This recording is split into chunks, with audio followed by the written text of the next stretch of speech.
व्यासपीठ उपस्थित समस्त वाचक मंडळांना या 2021 वर्षाच्या नवीन वर्षाच्या हार्दिक शुभेच्छा.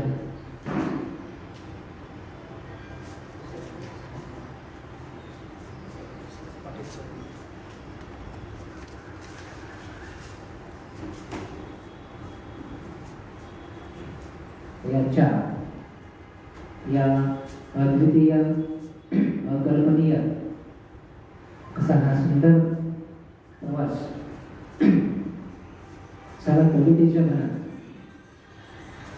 हा साहित्यिक सामाजिक व शैक्षणिक चळवळी अंतर्गत चालू असलेला 235वा वाचक संवाद या ठिकाणी आजच्या या संवादाचे अध्यक्ष माननीय श्री डॉक्टर करांडे भालचंद्र दासगाव साहेब,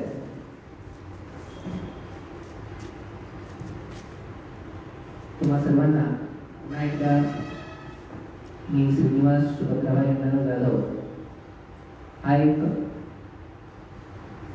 छोट्याशा गावात जन्मालेला एक वाचक आहे, पण असा हाडाचा वाचक नाही, पण आवड खूप आहे, पण हाडाचा कर्मयोगी आहे. कर्म करणं हे माझा छंद आहे. जे कर्म आपल्या वाटेला येईल ते कर्म करणं हा एक छंद असून आमच्यावर झालेले संस्कार आम्हाला शिक्षकांनी जे मार्गदर्शन दिलं होतं त्याच प्रकारातून जमेल तेवढं वाचनाचा छंद जोपासण्याचा प्रयत्न केला आणि आपला प्रदेश कर्नाटक आणि महाराष्ट्र याच्या सीमेवर असल्यामुळे आमची भाषा साहित्यिक भाषा जरी नसली पण ती समजून घेण्याचा प्रयत्न करावा असं सर्व या ठिकाणी उपस्थितांना नम्र विनंती आहे. आणि आजचा हा जो सरांनी राबवलेला उपक्रम कितीही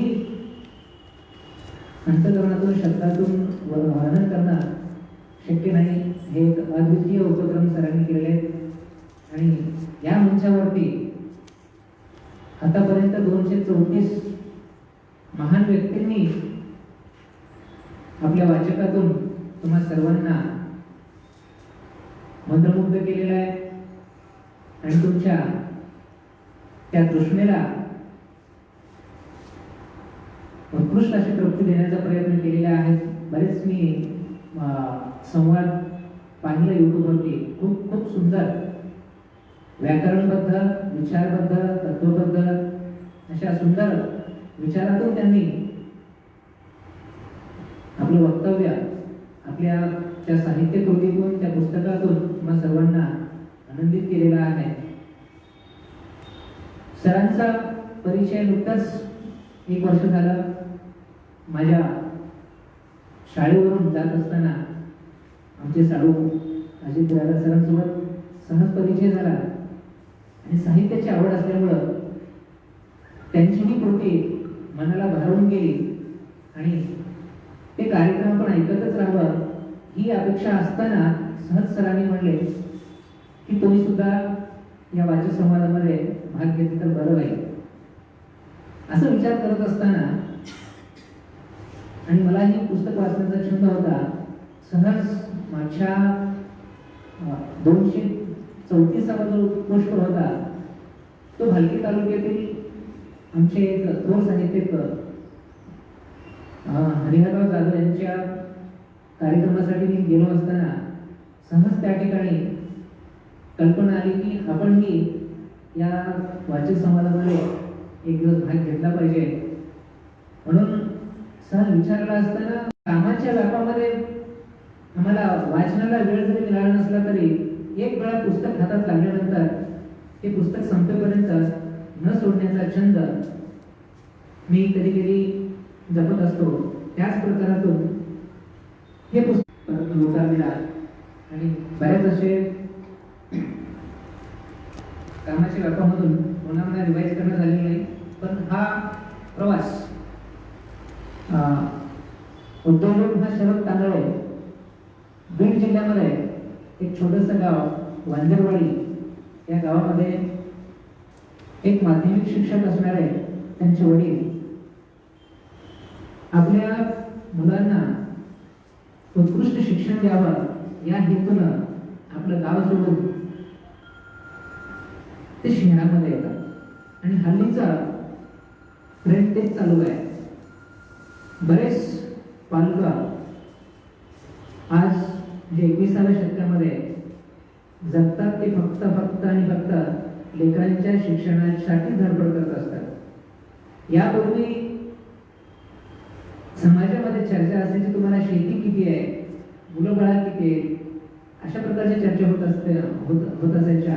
पण आजच्या काळामध्ये तुमची मुलं काय करतात, काय शिकतात, अशा प्रकारचं एक वातावरण आजच्या काळामध्ये असताना आणि खेड्यागावातून शिक्षकांनी या गुरुजींनी आपला मुलगा काहीतरी बनावं या हेतूने बीडमध्ये शाळेला घातले होते. हा मुलगा तसा चंचल स्वभावाचा आणि शिक्षकाचा मुलगा आपलं आनंदाचं जीवन या शिक्षण क्षेत्रामध्ये जगत होता. आणि आम्ही पण त्याच काळामध्ये जवळपास शरद तांदळे सर आणि आम्ही समवयस्क म्हटलं तरी चालेल, त्यांनी जो विचार मांडलेला आहे या ठिकाणी त्यांच्या बाल्यावस्थेतला हुबेहूब प्रत्येकाने आपण या ठिकाणी उपस्थित असणाऱ्यांनी तशाच प्रकारे आपण अभ्यास केलेला आहे. 5वी 7वी पर्यंत आपण छोटे छोटे कविता, छोटे छोटे विचार करायला आपल्याला आवडतात आणि त्यापेक्षा जास्त शाळेमध्ये मित्रांसोबत खेळण्याला फार आवडतो. आणि ते असंच खेळत हे करत अभ्यासामध्ये थोडं जास्त लक्ष न घालता विद्यार्थी खेळण्यामध्येच लक्ष घालतात. वेगवेगळ्या प्रकारच्या कृती ते करत असतात. त्यामधूनच त्यांची अशी तशी 10वी पर्यंत त्यांचं शिक्षण आलेलं होतं. आणि 10वीमध्ये ते वडिलांच्या मार्गदर्शनातून प्रथम क्रमांकामध्ये ते पास झाले होते. आणि त्यानंतर 12वी साठी त्यांनी शिक्षकाचा मुलगा आणि प्रथम क्रमांक गाठल्यामुळं त्यांनी सायन्स करायचं ठरवलं. सायन्स म्हणजे काय माहिती नव्हतं, पण ट्रेंड चालू असतो की थोडासा मुलगा हुशार आहे, मार्क चांगला घेतला म्हणजे की ऍडमिशन कुठं करायचं. आम्ही पण तसंच करायचो. लहान असताना 10वी पास झाल्यानंतर थोडीशी इंग्रजी थोडंसं गणित जमतंय म्हणलं की लगेच सायन्सकडे जायचं. सायन्स जर जमत नसेल, ज्यांना जरा थोडंसं इंग्रजी वगैरे कसं वाटत असेल त्यांनी कॉमर्स करायचं. ते कोणतेही जमत नसेल तर आर्ट्स करायचं. असं एक ट्रेंड होतं त्या काळी. तशा पद्धतीने त्यांनी सायन्सला ऍडमिशन घेतलेलं होतं. आणि तांदळे सरांनी या पुस्तकामध्ये 12 धडे त्यांनी विभागणी केलेली आहे. त्या 12 धड्यामधून पहिला प्रारंभ त्यांनी पुस्तकाला रॅट रेस या टायटलने सुरुवात केलेली आहे. रॅट रेस म्हणजे आजकालचा जो विद्यार्थ्यांचा, पालकांचा आणि शिक्षकांचा हा एक धावपळीचा जग रॅट रेस प्रमाणे चालू आहे. रॅट रेस म्हणजे काय हे कळतच नव्हतं. थोडंसं त्याच्यावरती चिंतन केल्यानं समजून आलं की म्हणजे आमचं त्याच्यातून फलश्रुती काय आहे हे माहिती नसताना फक्त पळत राहणे, धावत राहणे, दुसऱ्यांचं बघून धावत राहणे म्हणजेच रॅट रेस. आणि अशा पद्धतीचं जीवन आम्ही पण जगत होतो. 12वी मध्ये उत्कृष्ट मार्क घेतलेल्या शरद तांदळेला खूप स्वाभिमान वाटायला लागलेला होता. आपल्या मित्रांमध्ये, गावकऱ्यांमध्ये एक स्वाभिमान असं वाटणार असं जीवन तो त्याच्या वडिलांनी म्हटलेलं होतं की तू खरा काय आहेस मला माहिती आहे, इतकं जास्त तू काय आहे खुश होऊ नकोस. कारण ते प्रामाणिकपणे सांगतात की 10वी-12वी मध्ये चेटिंगचा सपोर्ट घेऊन त्यांनी ते उत्कृष्ट रिझल्ट मिळवलेलं होतं. आणि त्यांचा तो प्रामाणिकपणा, हा जो एंटरप्रेन्योर हा अवॉर्ड त्यांच्याकडे आहे, हे जे पद त्यांना लागलेलं आहे ते त्यांच्या सहजतेतून आणि मनाच्या अंतःकरणाच्या शुद्धतेतून आणि प्रामाणिकपणातून ते या पदाला पोहोचलेले आहेत. पण रॅट रेस मध्ये इतकं सुंदर असं वर्णन केलं आहे त्यांनी की त्यांच्या वडिलांना खूपच आनंद झालेला होता आणि प्रत्येक पालकांना आता सध्या तेच रेस चालू आहे. माझा मुलगा, माझी लेकरं उत्कृष्ट मार्क घेऊन जिल्ह्याला, तालुक्याला टॉप करावं, माझ्या गावामध्ये, माझ्या भाऊभावकीमध्ये माझ्या लेकराच्या शिक्षणाचं कोण कौतुक व्हावं, अशी प्रत्येक पालकाची अपेक्षा असते. आणि त्याच पद्धतीनं शरद सरांचं कोण कौतुक सगळीकडे होत होतं. आणि प्रत्येकाचं एकच स्ट्रेंथ, जसं आपण रॅट रेस म्हणतो त्याप्रमाणे 12वीला चांगले मार्क काढलेले विद्यार्थी म्हणजे की त्याचं स्वप्न चालू असतं डॉक्टर किंवा इंजिनियर बनणे. मग डॉक्टरसाठी त्यांनी सीईटी एक्झाम लिहिले, परंतु त्यांनी गाढा अभ्यास नसल्यामुळं सीईटी एक्झाम पास होऊ शकले नाही आणि मेडिकलला जायचा रस्ता त्यांचा बंद झाला. आणि लगेच त्यांनी मी इंजिनिअरिंग करतो असं त्यांनी वडिलांना सांगितलं आणि इंजिनिअरिंगसाठी ते अप्लाय केले. चांगले मार्क असल्यामुळं त्यांना गव्हर्नमेंट इंजिनिअरिंग कॉलेज औरंगाबाद या ठिकाणी मेकॅनिकल इंजिनिअरिंगची ब्रँच भेटली होती. त्यांनी त्या ठिकाणी इंजिनिअरिंगचा प्रवेश घेतलेला होता. तर या काळामध्ये असंच मी सुद्धा 10वी-12वीच्या नंतर आणि 12वीच्या नंतर मला पण सेम रॅट रेस सारखं त्या काळातला ट्रेंडच असा होता, डॉक्टर किंवा इंजिनियर बनायचे. त्यासाठी ट्युशनला जायचं, त्या ट्युशन मध्ये भरपूर अभ्यास करण्याचे प्रयत्न करायचे. पण खेड्यागावातून पाया हा मराठी माध्यमातून आल्यामुळं सायन्स कोर्स मध्ये इंग्रजीमधून सांगणाऱ्या त्या लेक्चरांच्या प्रभाव आमच्यावरती 50%ही पडायचा नाही. त्यातून भरपूर असा प्रयत्न इंग्रजी शिकण्यासाठीच जायचा असायचा. स्पोकन इंग्लिशचे क्लासेस करायचे, त्या स्पोकन इंग्लिश मध्ये ग्रामर शिकवायचे आणि ते ग्रामर आमच्या सायन्स मध्ये कुठे दिसायचेच नाही. अशा बऱ्याचशा गोष्टी होत असायच्या. आणि आम्हाला समजून आलं की आता इंग्रजीमध्ये तितकं सायन्स आम्हाला जमत नसल्यामुळं डॉक्टर होणं शक्य नाही असं वाटत असल्यामुळं आमचा ट्रेंड चेंज झाला. असाच शरद सरांचं का इंजिनियर तरी व्हावं ह्या हेतून आम्ही 12वीमध्ये पुन्हा मी रिपीट केलेलं होतं, पास होऊनही रिपीट केलेलं होतं चांगलं कॉलेज भेटण्यासाठी. पण पुन्हा एक बार माणसाला अभ्यास करण्याच्या प्रवृत्तीतून पुन्हा तर रिपीट तोच सब्जेक्ट आल्यानंतर तितकं त्याच्यामध्ये इंटरेस्ट कमी झालेलं असतं. त्यामुळे पुन्हा आणि तेच पर्सेंटेज आले. आणि सरांनी मला विचारत होते काय बनायचे तुला, तर इंजिनियर बनायचं आहे. आपल्याला काय एक योग्य गुरु मार्गदर्शक भेटल्यानंतर आपल्या जीवनाचं जसं कायापालट होतं म्हणतात, त्याचप्रमाणे मला याच उदगीरच्या बाजूला असलेल्या मोगा गावातून प्रोफेसर बालाजी बिरादर म्हणून बिदरमध्ये इंजिनिअरिंग कॉलेजला प्रोफेसर होते, त्यांच्याकडे ट्युशनला जायचो. आणि त्यांनी सांगितलं, श्रीनिवास तू एक इंजिनियर बनणार की नाही मला माहिती नाही, आणि जर इंजिनियर जरी बनलास तर एका कंपनीला तू चांगलं करू शकशील, पण त्यापेक्षाही तुझ्याकडे जी पात्रता आहे तर तू इंजिनियर बनण्यापेक्षा इंजिनियर बनवणारा बन, आणि तू शिक्षक बनलास तर चांगलं होईल असं त्यांनी माझ्यामध्ये काय आहे त्यांनी ओळखून त्यांनी सांगितले की तू एक शिक्षक हो.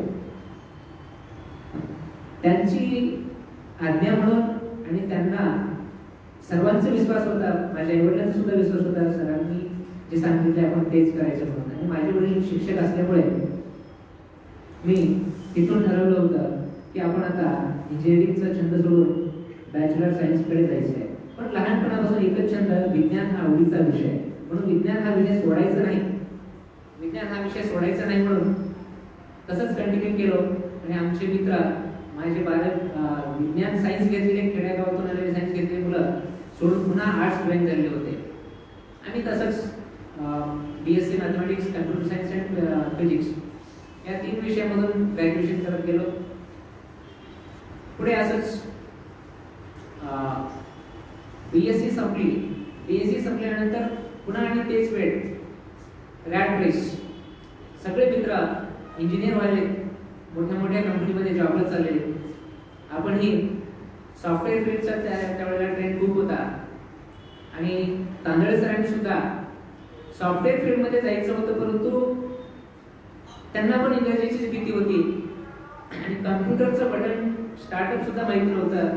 आणि त्या क्षेत्रामध्ये काहीच न जमत असल्यामुळं त्यांनी मेकॅनिकलमध्ये फक्त एक कॉलेज लाईफ एन्जॉय करावी कसं या हेतून त्यांनी कॉलेजमध्ये आनंद घेण्यासाठी ते बाहेर पडलेले होते. फर्स्ट इयर असंच पूर्ण औरंगाबाद शहर बघत एन्जॉय करत त्यांनी आपलं वर्ष घालवले असंच मित्रांसोबत. परंतु ज्यावेळेला एक्झाम संपल्यानंतर त्यांचे 3-4 सब्जेक्ट बॅक झाले होते. ते बॅक झाल्यानंतर त्यांना थोडंसं ते जे मी इंजिनियर झालोच असं वाटलेलं होतं, थोडंसं त्यांचा आत्मविश्वास थोडा कमी झाला आणि आपण कुठंतरी चुकत आहोत, अभ्यास केला पाहिजे हे विचार करत त्यांनी अभ्यासाला थोडासा प्रारंभ केला. पण त्यासोबतच पुन्हा मित्रांच्या संगतीतून असं कळून आलं की मी एकटाच बॅक न झालो असून माझे बरेच मित्र सुद्धा नापास झालेले.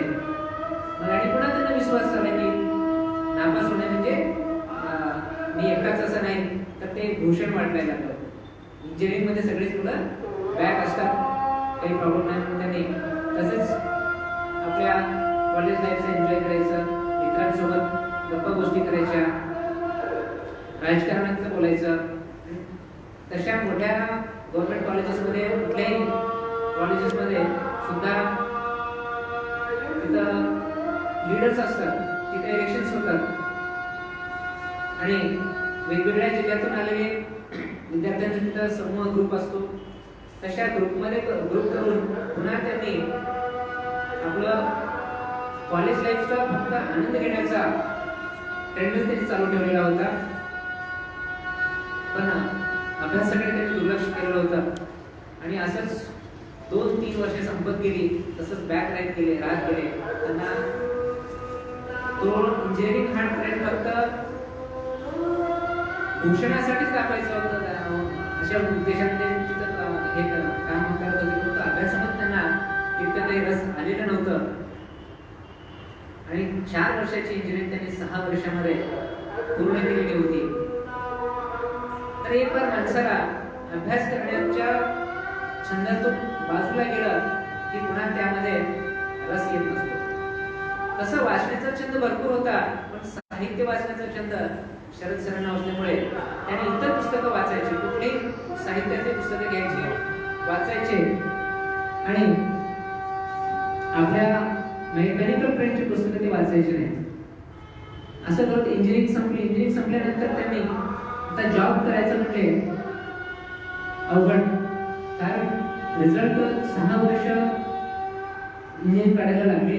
त्यामध्येही रिझल्ट सेकंड क्लासमध्ये चांगला होता, त्यामुळे कुठली कंपनी त्यांना अपॉइंट केलेली नव्हती.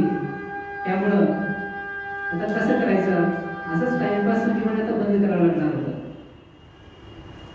मग एक आयडिया शोधून काढली. वडिलांना सांगितलं की सर बाप्पा, नुसतं इंजिनिअरिंग संपल्यानंतर आता जॉब मिळवण्याचा आजचा नवीन ट्रेंड आहे की MBA वगैरे केलं तर त्यामध्ये चांगला जॉब होऊ शकतो. वडिलांना रिक्वेस्ट करून त्यांनी MBA करण्याच्या कोचिंगसाठी वडिलांकडून पैसे घेऊन परत ते पुण्याला जॉईन झाले होते सीईटी एक्झाम देण्यासाठी. तिथं त्यांनी एमबीएचे कोचिंग केले, पण त्या सीईटी साठी जो लागणारा अभ्यासक्रम होता तेही त्यांनी करू शकले नाही. अवघड वाटू लागलं. फक्त वडिलांकडून पैसे घेऊन त्यांनी आपल्या मित्रांमध्ये सगळ्या प्रकारचे स्वागत करायचं जे आजकाल मुलं आनंद लुटतात ते सर्व प्रकारचा आनंद लुटत आपल्या मित्रांसोबतच वेळ घालवले आणि तोही स्वप्न त्या ठिकाणी तो बंद पडलेला होता. त्यानंतर आता काय करायचं, गावाकडे आलं तर वडिलांना वाटायचं की शरद हा इतकं मी काहीतरी करेल या निकल माझं सर्वस्व लावून या इंजिनिअरिंग कॉलेजमध्ये ऍडमिशन देऊन मोठे इंजिनियर व्हावं हे स्वप्न होतं, परंतु करू शकलो नाही याची खंत त्यांना वाटत होती. आणि पुन्हा पुन्हा रिक्वेस्ट करत होते, वडील असताना आपल्या मुलाला रिक्वेस्ट करत होते की बाळ इतकं कष्ट करून इतक्या मोठ्या हेतूने उद्देशाने आम्ही तुला शिकवल्याने तू हे काय करतोस असं त्यांना सांगून तर असं सांगत असताना पुन्हा शरदला वाटलं की आता आपण काहीतरी केलंच पाहिजे, गावाकडे जाता येणार नाही. म्हणून त्यांनी मी एमपीएससी ची परीक्षा देतो असं त्यांनी वडिलांना विश्वासात घेण्याचा प्रयत्न केला.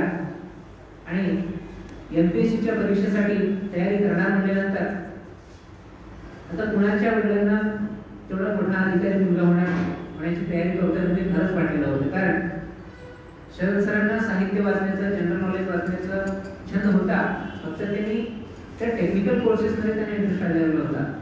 हे वडिलांना जाणीव होती या गोष्टीची. म्हणून त्यांनी खुश झाले. परत त्यांना 50,000 देऊन एमपीएससीच्या तयारीसाठी प्रत्येक व्यवस्था वाचनाची त्यांना पुण्यामध्ये फ्लॅटवरती अभ्यास सगळी सुविधा करून दिली. आणि त्यासाठी कोचिंग सुद्धा काय लागतं, त्या कोचिंगमध्ये त्यांना ऍडमिशन देण्यात आलं. त्या कोचिंगमध्ये ऍडमिशन घेतल्यानंतर तिथं काही एमपीएससी एक अधिकारी होणार म्हटल्यानंतर अधिकारी होण्यासाठी एक असा ट्रेंड होता की पर्सनॅलिटी डेव्हलपमेंट झाली पाहिजे. एक अधिकारी होण्यासाठी कसं वागलं पाहिजे, कसं राहिलं पाहिजे, ड्रेसिंग कसं असलं पाहिजे याबद्दलचे कोर्सेस, असं हे एक रॅट रेस चालू होती आणि आताही चालू आहेच.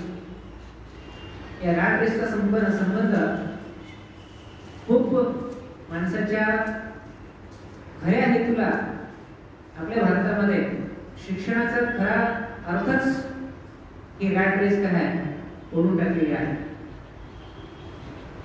तर एमपीएससीचा अभ्यास करण्यासाठी भरपूर असा प्रयत्न केला.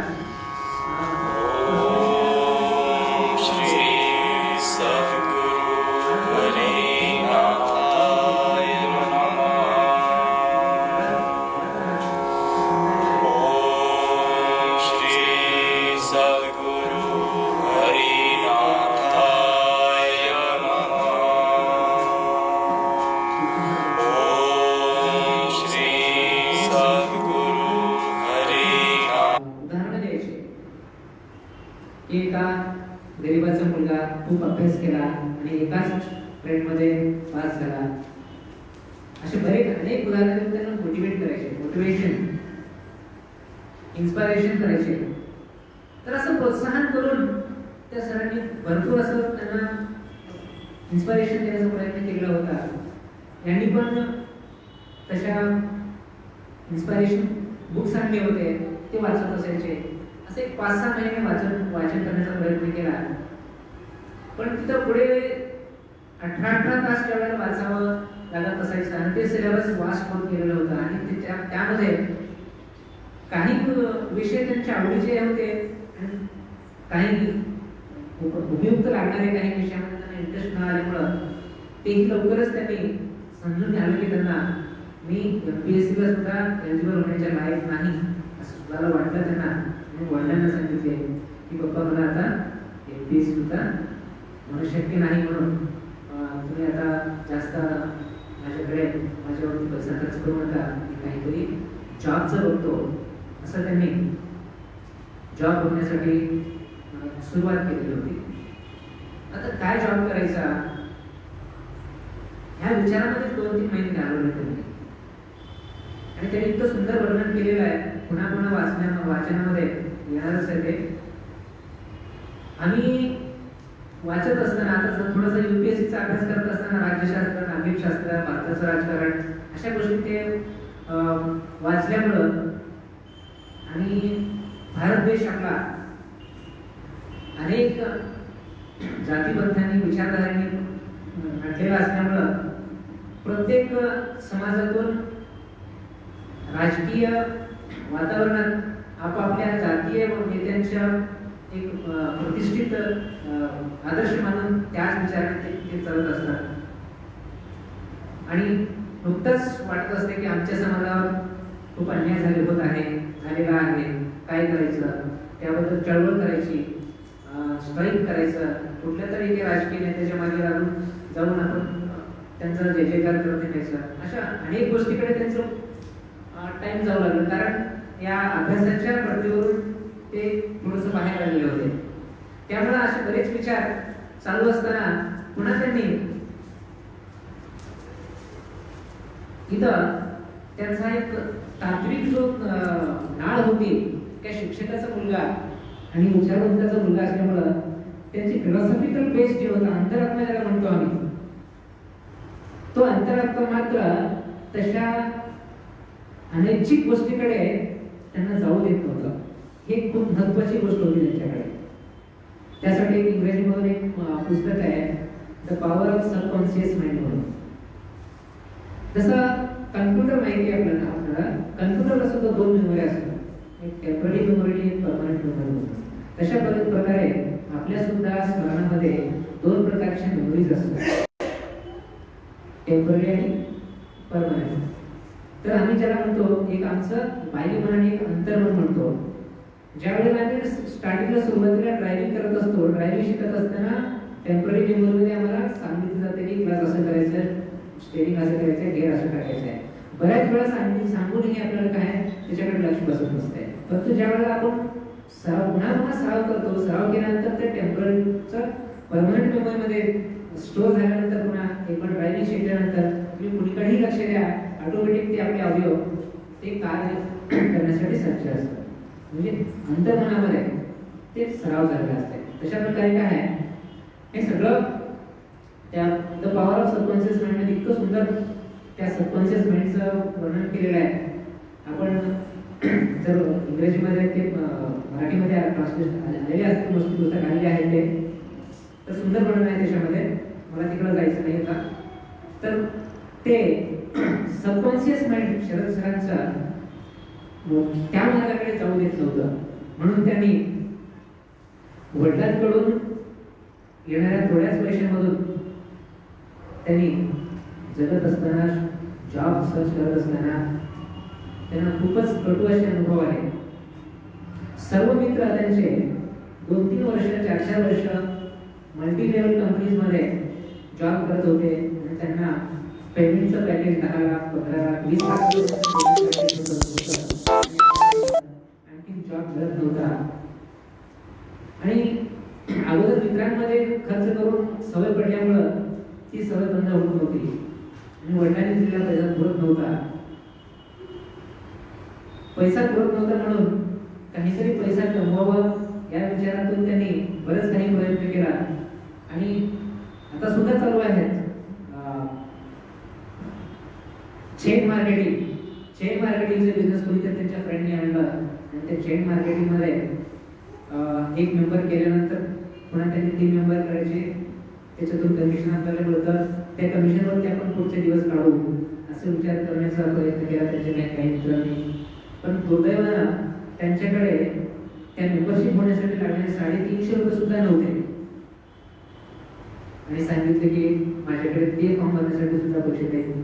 म्हणून त्यांनी ते त्या लाईनमध्ये जाण्यापासून बाजूला झाले.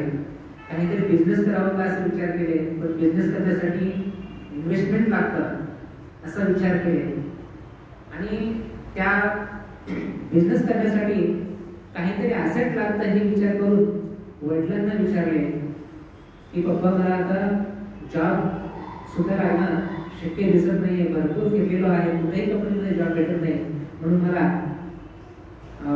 ॲसेट थोडं इन्व्हेस्टमेंट करण्यासाठी थोडं पैसे द्यावे लागतात. तर आपल्या समाजामध्ये एक ट्रेंड आहे की मराठी माणसांना बिझनेस करता येणार नाही, मराठी माणसाची लेकरं नोकरीच करावी किंवा आपल्या शेतीचाच व्यवसाय करावा, अशी एक त्या अंतर्मनाला चढलेली आपल्या समाजातली ही एक शोकांतिका. आणि त्या वडिलांनी सांगितलं की आपल्याला बिझनेस करता येणार नाही, त्यासाठी तू 10 लाख रुपये जरी मागितलास तरी मी द्यायला तयार आहे, तू जॉब कर. 10-15 लाख मी शेती विकून तुला पैसे देईन, पण जॉबसाठी दे, बिझनेससाठी तुला एकही रुपये देता येणार नाही, असं त्याने सांगितलं.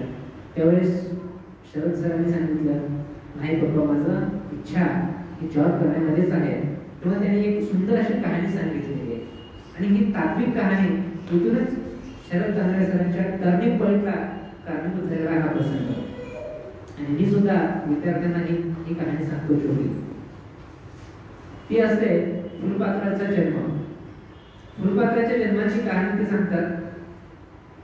फुलपाखरू अगोदर काय असते, एक छोटीशी आळी असते आणि ती आळी एका मातीच्या छोट्याशा घरट्यामध्ये बंद झालेली असते.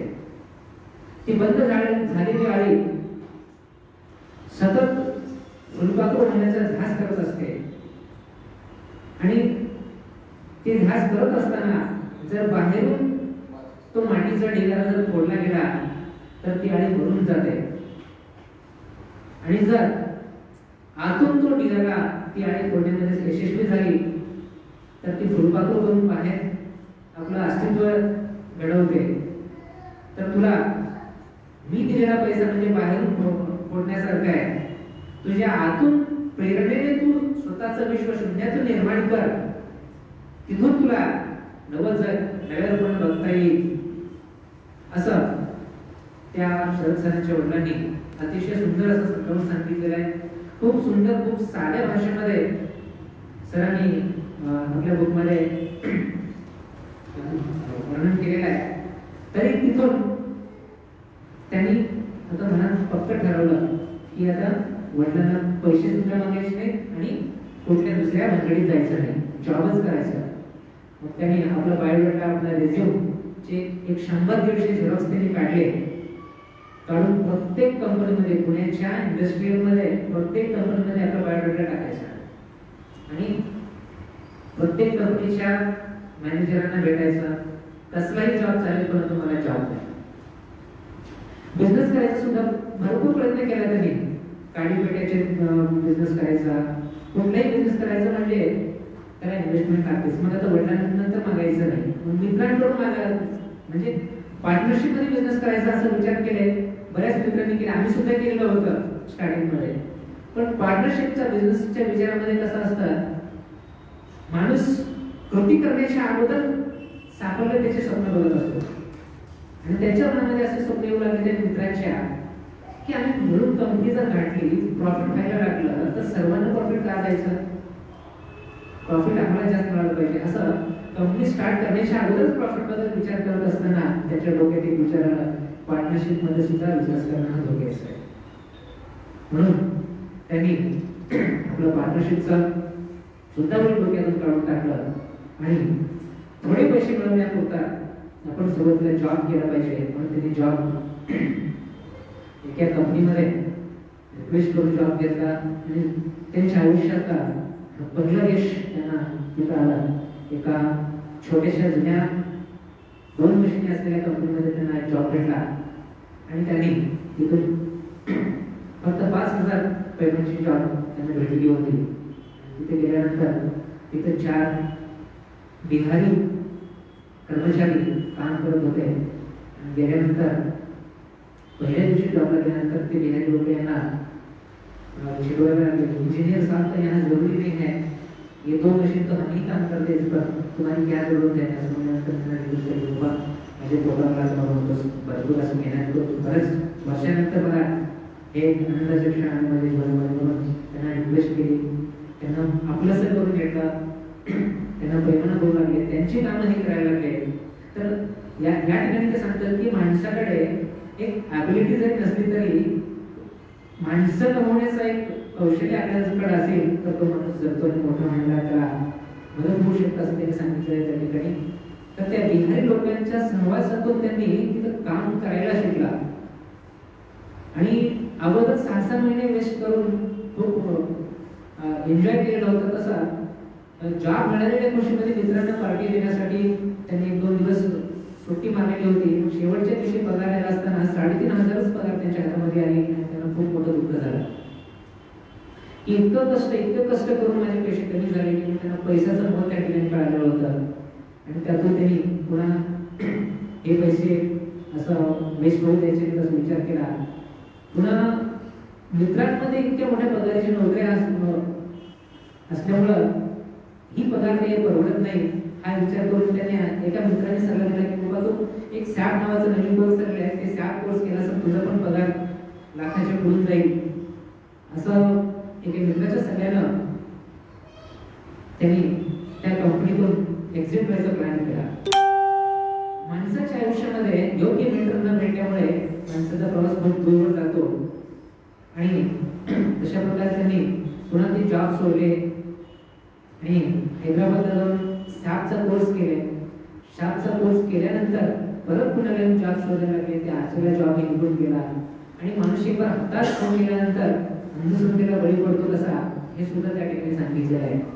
मग त्यांच्या आईने एका माझ्या मुलाला काही केलं तरी यश येत नाही. वडिलांनी भरपूर भांडण करायचे त्यांना, नालायक मुलगा, माझ्या पूर्ण खानदानीचं नाव तू बोलायला लागलेस असं म्हणत असताना आई त्यांना एका पंचायत बोलणाऱ्याकडे घेऊन गेलेलं होतं आणि तिथं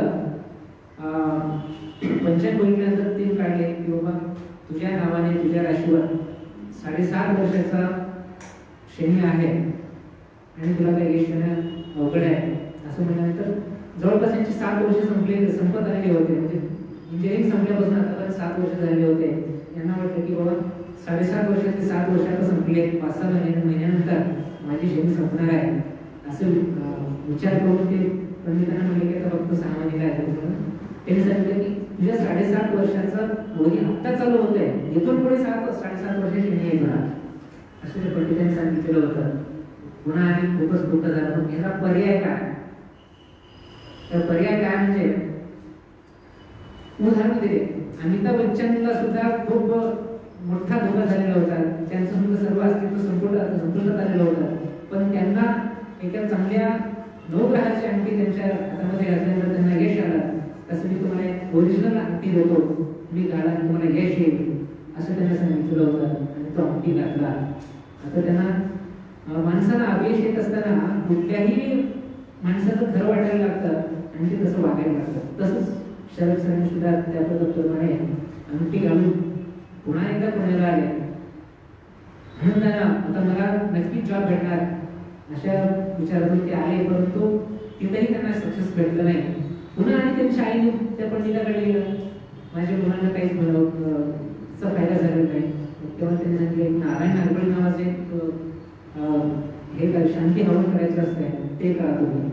ते नाशिकला गेले. नाशिकला गेल्यानंतर तिथं बघितलं त्यांनी, तिथं एका माणसाला 5,000 रुपये त्यांनी पावती काढायची असायची.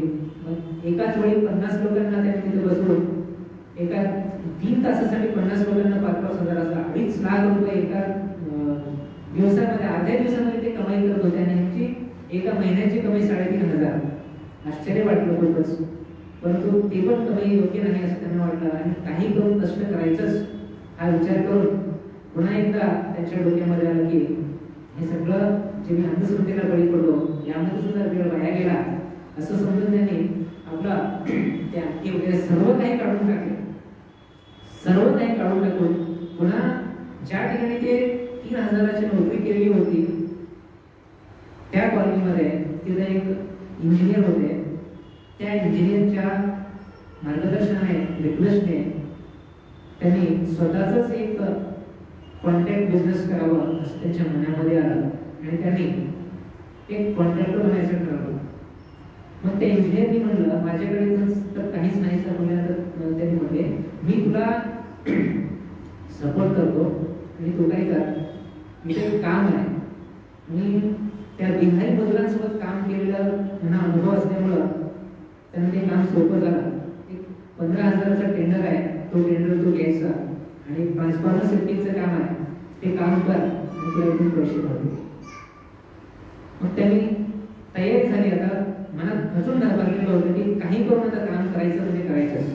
कामाला लागलेले होते आणि 15,000चा टेंडर त्यांनी स्वीकारलं आणि त्या लेबर लोकांना घेऊन चालवताना एका दिवसामध्ये ते काम पूर्ण केलं. त्या कामामध्ये त्यांना 11,000 रुपये खर्च आला आणि 4,000 रुपये एका दिवसामध्ये प्रॉफिट झाला. एका दिवसामध्ये इतकं बिझनेसमध्ये मार्जिन आहे तर कष्ट करायचंच हे त्यांनी ठरवलं.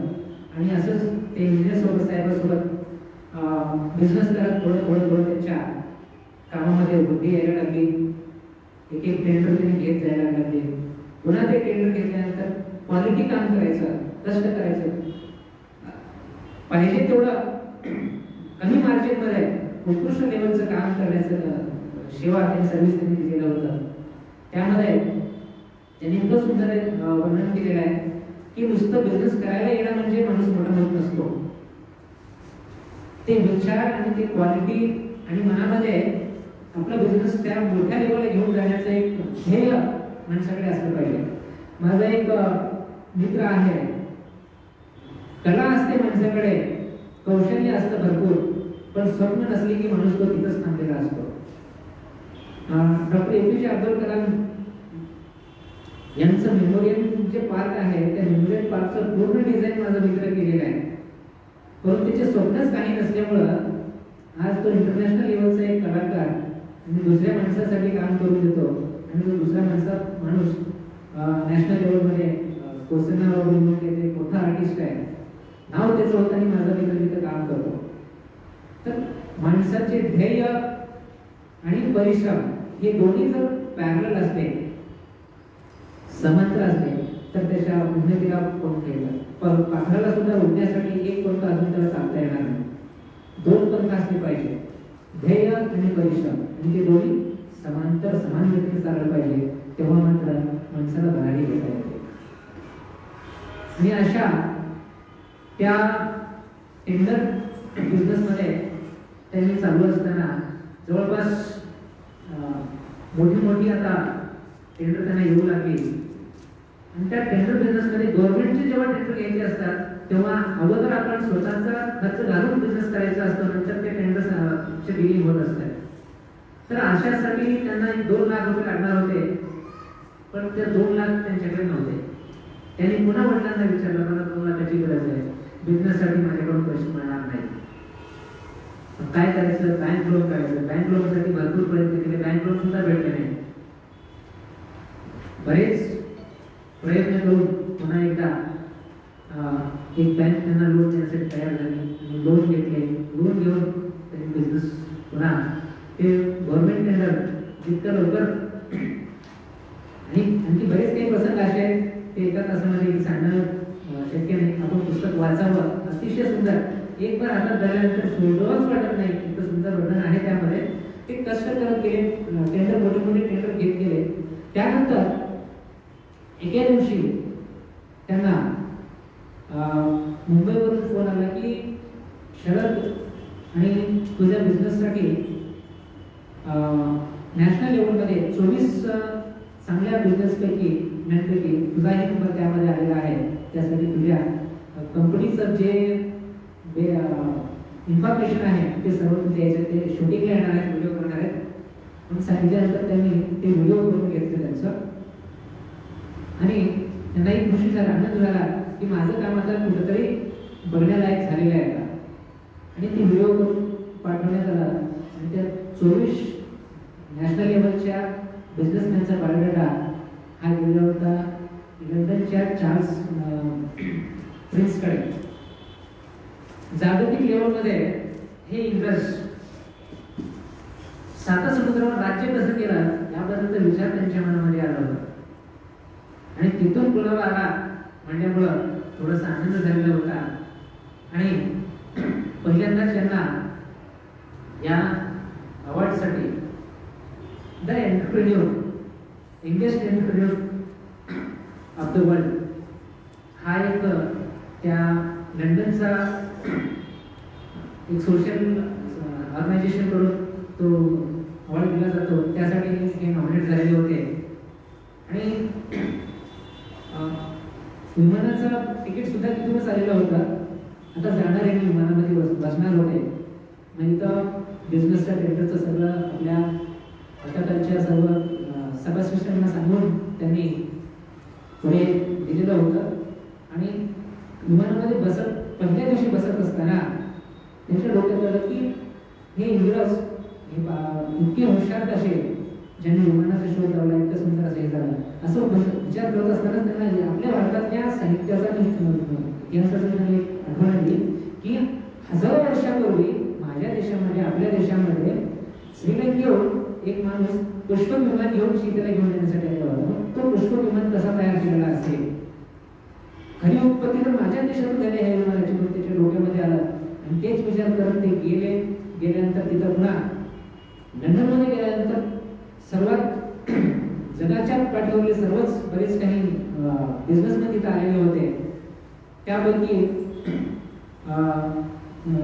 प्रिन्स चार्ल्स यांनी सहज शहराला बघितल्यानंतर अवारी चार्ल्स शहरात म्हणून यांचं नाव घेतलेलं होतं. त्यामध्ये सुद्धा त्यांना खूप स्वाभिमान वाटलेला होता की मी काहीतरी केलं म्हणून. परंतु त्यांना पहिले ट्रेन करण्यात आलं होतं कसं बोलायचं प्रिन्स सोबत. ह्या गोष्टी यांना सवय नव्हत्या. साधा माणूस, बिलकुल डायरेक्ट अप्रोचिंग माणूस, त्या गोष्टी त्यांना काही समजत नव्हत्या. तरी पण ही तिथं त्या रेड कार्पेटची मेजवानी खूप सुंदर त्यांनी वर्णन केलेलं आहे, आपण वाचावं. आणि त्या ठिकाणी 8-9 दिवसाचं त्यांचं शेड्यूल होतं. त्यामध्ये जगातल्या टॉप बिझनेसच्या सीईओ सोबत त्यांची मीटिंग झालेली होती की आपण शून्यातून कसं निर्माण केलं आहे. बिझनेसमॅन जरी नाव असलं तरी हा एंटरप्रेन्योर का आला, नाव काय आहे तर याचं सुंदर वर्णन आहे. एंटरप्रेन्योर ज्याला म्हणतात, ज्यांनी शून्यातून आपला बिझनेस निर्माण करून जागतिक लेवलला घेऊन गेलं, त्यांनाच एंटरप्रेन्योर म्हणलं जात आहे. बाकीचे सर्व वडिलोपार्जित संपत्तीचा बिझनेस करण्याचे ते बिझनेसमॅन झाले. पण एंटरप्रेन्योर हा शब्द शून्यातून आपलं वैयक्तिक साम्राज्य ज्यांनी निर्माण केलं त्याने एंटरप्रेन्योर गणलं जातं. या सर्व गोष्टीमध्ये अतिशय कमी वयाचा हा भारताचा शरद कांबळे साहेब यांनी the youngest entrepreneur of the world म्हणून सप्टेंबर 2013 मध्ये या प्रिन्स चार्ल्सच्या हस्ते यांचं सत्कार झाला. त्या ठिकाणी त्यांनी तो अवॉर्ड घेतला. त्याची रक्कम सुद्धा 9 लाखाची रक्कम होती. आणि परत 9 दिवसानंतर ज्या 25 लाखाचं पॅकेज, 20 लाखाचं पॅकेज, 10 लाखाचं पॅकेज असणारे इंजिनियर त्या ॲक्शनच्या कंपनीमध्ये, त्या मोठ्या मोठ्या कंपनीमध्ये काम करत होते, त्या कंपनीच्या मालकांचं चेहरा सुद्धा बघायला मिळालं नव्हतं त्यांच्या मित्रांना.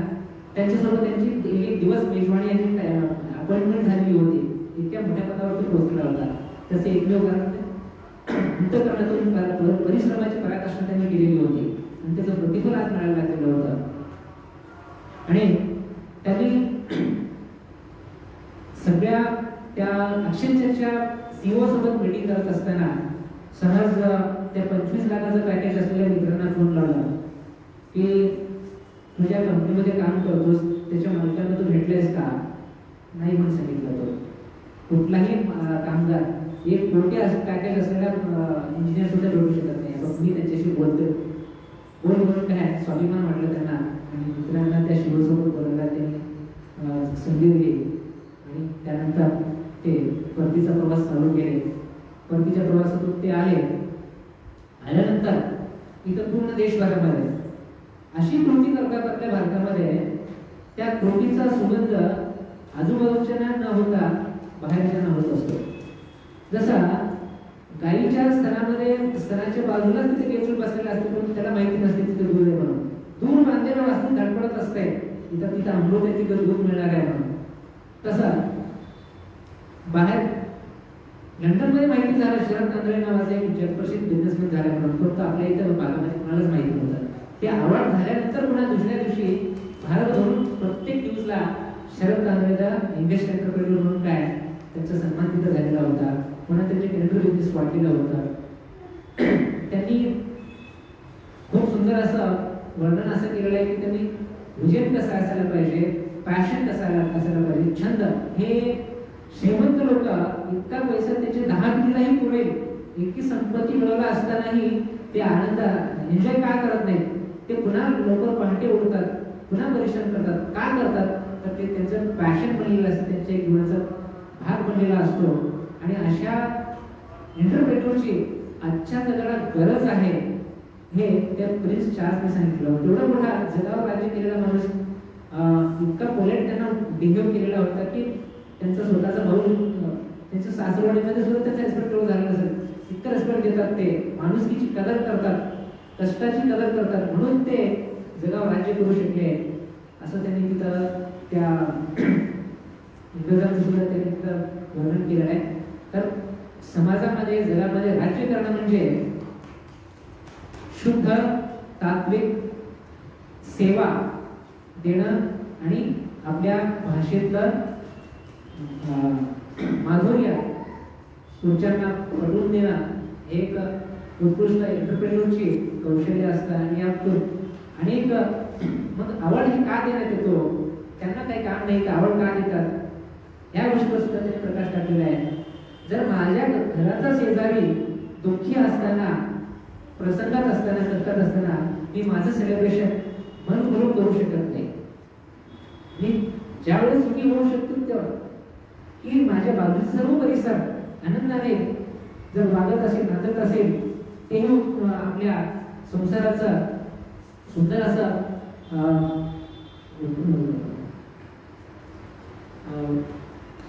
संसार त्यांचा सुद्धा बिझनेस चांगला चालत असेल तरच आपण सुख घेऊ शकतो. म्हणून त्याने या जगामध्ये सर्व उद्योजक होणं गरजेचं आहे असं सांगितलेलं आहे. आणि आज पूर्ण जगाला उद्योजकांची गरज आहे, नोकरी करणाऱ्यांची गरज नाही पण उद्योजकांची गरज आहे असं सुंदर त्यांनी दिलेलं आहे. वापस आल्यानंतर पुन्हा त्यांनी जो प्लेन मध्ये बसत असताना त्यांच्या डोक्यामध्ये कॉन्सेप्ट आलेला होता की विमान कसं बनवला, तर त्याच्यावर पण त्यांनी विचार करायला सुरुवात केला. आणि त्यांनी तो प्लेन बद्दल, रावणाबद्दल काय डाटा आहे आपल्याकडे हे बघण्यासाठी पुण्यामधल्या बाबुराव चौकामध्ये जाऊन रावणाबद्दलची जितके पुस्तक आहेत ते पुस्तक द्या म्हणून सांगितले होते. 4-5 पुस्तकं त्यांनी मिळाली, ते वाचून काढले. त्यातून रावण काय होता त्याचे एक्सट्रॅक्शन तिथून काढलेलं होतं आणि तिथून त्यांना समाधान मिळालं नाही. मग वाल्मिकी रामायण वाचलं, वाल्मिकी रामायणातून काय होतं ते तुळशी रामायण असं सर्व वाचलं. जवळपास तब्बल त्यांनी 124 पुस्तकं वाचून काढली आपल्या रामायण आणि रावणाच्या संबंधित. आणि त्यातून त्यांनी रावणाचं चरित्र त्यांना आवडायला लागलं. तो खलनायक होता एका युगातला, रामायणाचा खलनायक असला तरी त्याच्यामध्ये इतके काही चांगले गुण होते की तो संपूर्ण देवलोकावर राज्य केलेला होता. आणि त्यांना आपल्या अनुभवातून आलेलं होते की मोठं बनणं हे सर्वांच्या मध्ये शक्य नाही आणि ते दैवाने सुद्धा होत नसतो. आपल्या आचरणातून आणि आपल्या कष्टातून मोठं झालेलं असतं. जगावर राज्य केलं आणि सोन्याची लंका बनवलेला रावण म्हणजे इतकाही धूर्त, इतकाही दुष्ट नसेल या विचारातून त्यांनी त्याला वाचून खलनायक जरी असला त्याच्यातून नायकत्वाचे गुण काय होते ते बघायचं त्यांनी ठरवलेलं होतं. जसं आम्ही शेतामध्ये शेतकरी कष्ट करतो परंतु तिथं फक्त शुद्ध दाणेच येत नसतात, त्या दाण्यासोबत गोंधळही असतं, कणीस असतं, कचरा असतो, सर्व काही असतं. परंतु जसं शेतकरी काय करतो त्याच्यातून शुद्ध अशी डिश काढून घेतो तसा रावण जरी खलनायक असला तरी त्यामध्ये चांगले गुण निवडून त्यांनी एक पुस्तक लिहिण्याचा प्रयत्न केला. आणि ते पुस्तक ते सांगितलेलं आहे लोकांना वाचण्यासाठी म्हणून नाही तर त्यांना रावण काय आहे स्वतःला वाचायचं होतं म्हणून त्यांनी ते लिहिण्याचा प्रयत्न केला. सुंदर असं साहित्य त्यांनी सोप्या आणि साध्या भाषेमध्ये लिहिलं आणि ते प्रकाशन केलं. ते प्रकाशनासाठी ऐतिहासिक लोकांची गरज झालेली होती आणि आज देशभरातच नाही तर जगभरामध्ये ही कादंबरी प्रसिद्ध झालेली आहे. त्याचे वेगवेगळ्या भाषेमध्ये सुद्धा ट्रान्सलेशन झालेले आहेत आणि ते आपल्याला वाचायला भेटणारच आहेत. मोस्टली बऱ्याच जणांनी वाचलेला असेल. तर प्रत्येक ठिकाणी आता Sharad Tandale the entrepreneur motivational, आमच्या देशामध्ये मोटिवेशनचा आता सध्या जमाना चालू आहे, ट्रेंड चालू आहे. कुठल्याही कार्यक्रमामध्ये मोटिवेशनल स्पीकरला बोलावलं जातं, परंतु त्यांनी सांगितलेलं आहे मोटिवेशन होण्यापेक्षा ॲस्पिरेशन होणं गरजेचं आहे. म्हणजे आम्ही फक्त थोड्या वेळासाठी एखाद्या माणसाचं चरित्र हे करून आम्ही त्याला रोल मॉडेल बनवतो, परंतु आणि थोड्या दिवसानंतर तो रोल मॉडेल सोडून दुसरा नवीन रोल मॉडेल पण आमचं रोल मॉडेल चेंज होत जातात. तर असं करण्यामुळे काय होतं, आमचं एखादी आम्हाला सळई तोडायची आहे तर एकाच ठिकाणी अनेक घाव घातला पाहिजे तेव्हा ती तुटत आहे. तिथं थोडं घातलं तिथं थोडं घातलं असं सगळीकडे थोडं थोडं मारत तर आम्हाला ते रॉड करून आम्हाला ते प्रवेश करता येणार नाही. त्यासाठी एकाच याच्यावरती फोकस करून आपण तिथं कार्य केलं पाहिजे हे सुद्धा त्यांनी सांगितलेलं आहे. आणि पुन्हा पुन्हा आणि खूप लवकर प्रसिद्धी मिळवणं हे सुद्धा घातक आहे हे त्यांनी तिथं सांगितलेलं आहे. कारण त्यांना प्रसिद्धी मिळाल्यामुळं कुठं कुठं असं भाषणासाठी जात असताना त्यांचं असलेलं बिझनेस ते बंद पडण्याच्या मार्गावर चाललेलं होतं. म्हणून त्यांनी काय केलं, आता मी पुन्हा पुन्हा सर्वांच्या कार्यक्रमामध्ये न जाता सर्वांनाच एक मार्गदर्शक म्हणून आपण एंटरप्रेन्योर नावाचं एक पुस्तकच केलं तर बरं होईल असं त्यांच्या डोक्यामध्ये संकल्पना आली. आणि रावणच्या नंतर आपल्या आयुष्यात घडलेले प्रसंग आणि परिश्रमाची पराकाष्ठा करून मिळवलेले यश याचा एक सार मंथून काढून काढलेलं नोंदी जसं असतं असे शुद्ध वर्णन या एंटरप्रेन्योर पुस्तकामध्ये त्यांनी अतिशय सुंदररित्या मांडलेलं आहे. कदाचित मला साहित्यातला एक भंगार वाचक त्यांनी भंगार हा शब्द वापरतात, एकदम साध्या भाषेत ते बोलतात. एक भंगार वाचक आहे, पण इथं तुम्ही प्रेक्षकांनी तुम्ही वाचकांनी तुम्ही म्हणजे साहित्यातले तुम्ही राजहंस आहात. शुद्ध सात्विक असे मोत्यांचा चारा तुम्हाला प्रति महिन्याच्या पहिल्या आणि तिसऱ्या सोमवारी मिळत असतो. तुम्ही भाग्यवान आहात. माझं सुद्धा सौभाग्य आहे की एक दोन मोती तुमच्या संगतीने या ठिकाणी ऐकायला भेटलेले आहेत आणि पुढे मी हा चारा सोडणार नाहीये. इथून सतत आपल्या कार्यक्रमामध्ये सहभागी होतच राहील. पण या ठिकाणी कर्नाटकाचा कारणी भाषा आणि मराठी भाषा याचा संगम याचा आनंद सुद्धा मला सांगायला अभिमानच वाटेल. कारण भंगार हे मराठी शब्द म्हणजे काय म्हणतात वेस्ट मटेरियलला वापरतो आम्ही भंगार, पण कर्नाटकमध्ये भंगार हे सोन्याला म्हणलं जातं. तर माझे शब्द जरी भंगार असले तरी तुम्ही मोती वेचणारे राजहंस आहात, तर त्या कन्नड भाषेतला भंगार समजून मला या ठिकाणी संधी दिल्यात खूपच तुमचे आभार आहेत.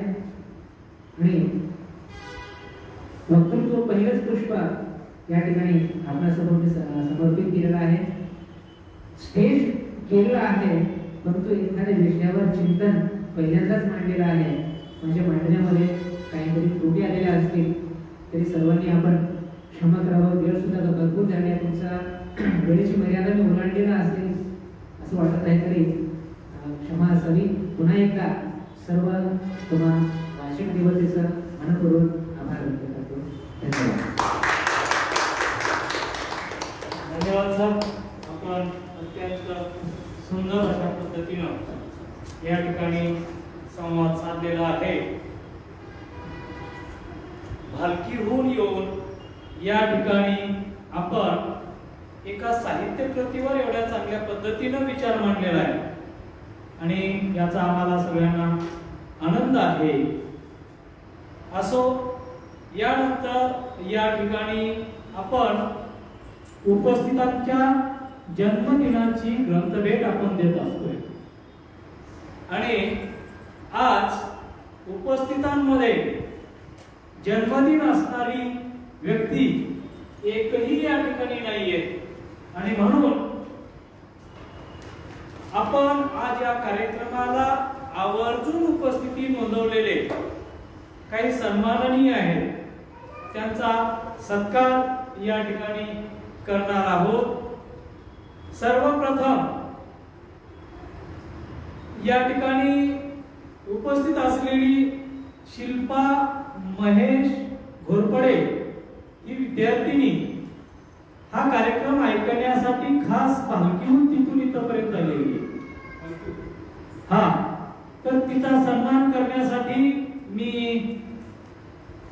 आमची विद्यार्थिनी दिसत असली तरी ती एक मोठा वक्ता असणारी प्रतीक्षा लोकरेला विनंती करतोय की आपण शिल्पाला जन्मदिनाची ग्रंथभेट द्यावी. शिल्पा या.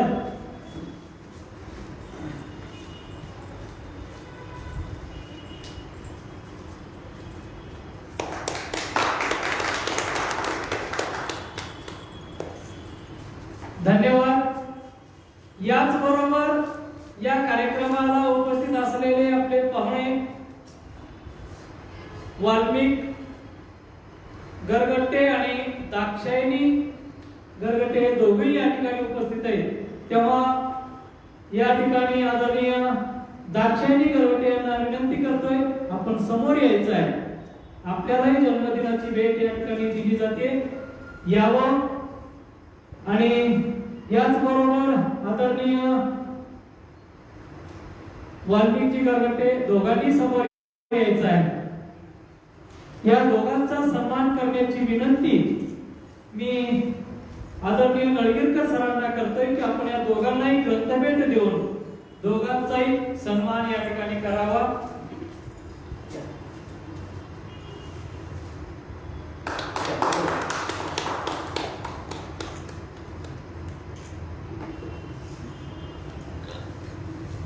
धन्यवाद.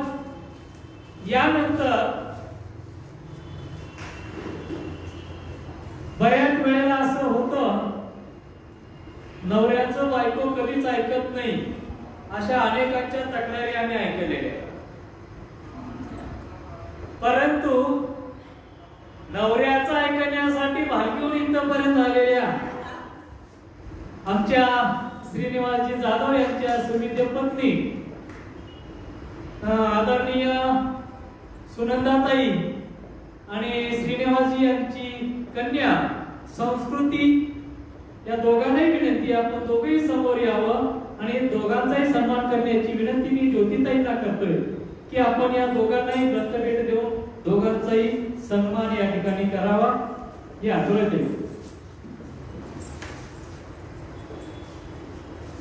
तर नवऱ्याचं बायको ऐकते हे चांगली गोष्ट आहे आणि असं चांगलं प्रत्येकाच्या घरात घडावं या अपेक्षांसह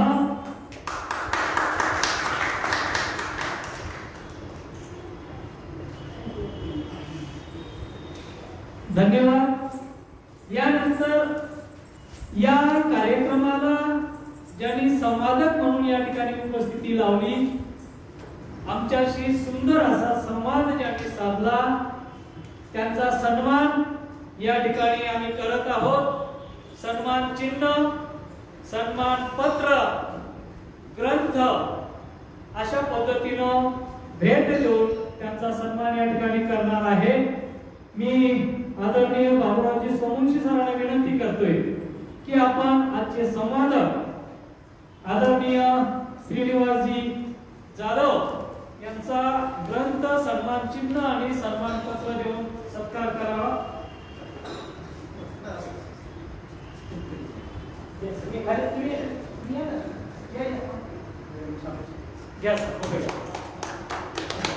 हा, आणखी एक कॅलेंडर पण त्यांना द्यायचं आहे या जोडीनं.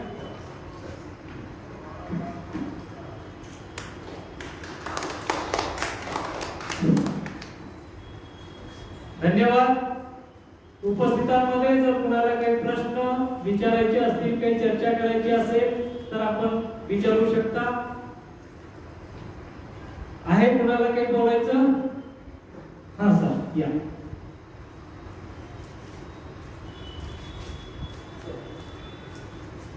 प्रश्न काही नाहीये, पण श्रीनिवास जाधव सरांनी आपल्या रसाळ भाषेत, भगवती भाषेमध्ये जे काही चिंतन त्यांनी लिहिलं, जे काही विचार मांडले, शरद तांबेंच्या पुस्तकाच्या माध्यमातून 2-3 गोष्टी तर म्हणजे त्यांचा अभ्यास पूर्ण झाला. एखाद्या विषयावरती बोलायचं म्हटलं तर त्याचा सखोल अभ्यास करावा लागतो. म्हणजे फ्रॉम द रूट पासून त्याचं विवंचन करायचं असतं.